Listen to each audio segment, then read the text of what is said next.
one question. Carlos King. He's been doing the podcast. The people were going to be upset if I did not bring this up, okay? Because you're the first person to ask me this today, okay? What about him? Okay, so Carlos, former executive producer of The Real Housewives of Atlanta, he's been doing the podcast and talking, and whenever he criticizes the show, he brings you up. A lot of the fans, I don't understand.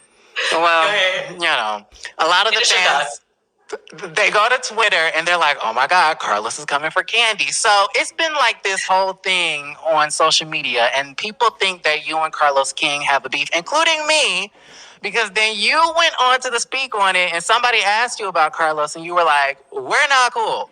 And it wasn't like, it's like no beef or nothing. It's like something had happened. So my question is, what happened? Oh my gosh. Do we have time? Because this is like another person that I think he's another person that I think, when they say I've tried to help people, then it comes back to bite me in the ass. Okay, so first of all, the main reason, my main issue with Carlos is he is the one who stole my group's life story and sold it to TV One. And for that, I just can't get past it. He had been working with us that entire season on The Real Housewives of Atlanta. That last year he was with us.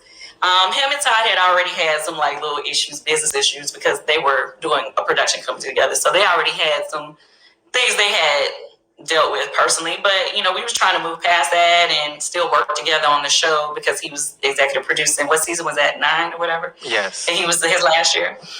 Okay, so let's say the season wrapped in November. In December, someone tells me, I was talking to a friend. I was like, we should do a movie about our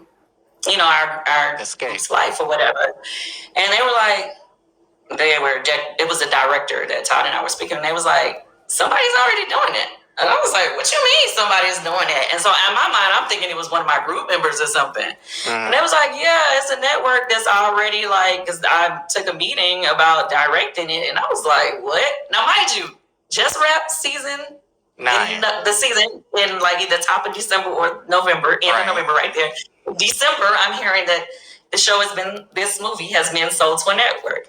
So I come to find out a couple weeks later, I'm trying to find out what is going on, and come to find out it was, in sidebar, his other producing partner, one of the producers that worked for him, who was also at the time I thought was super cool, had called my mom, was like, oh yeah, we want to do interview you because we're trying to do a documentary about girl groups or something. So we want to ask you questions about, Escape. My mom was going to do it or whatever, but come to find out, he was the person who had did the deal with TV One to sell our life story.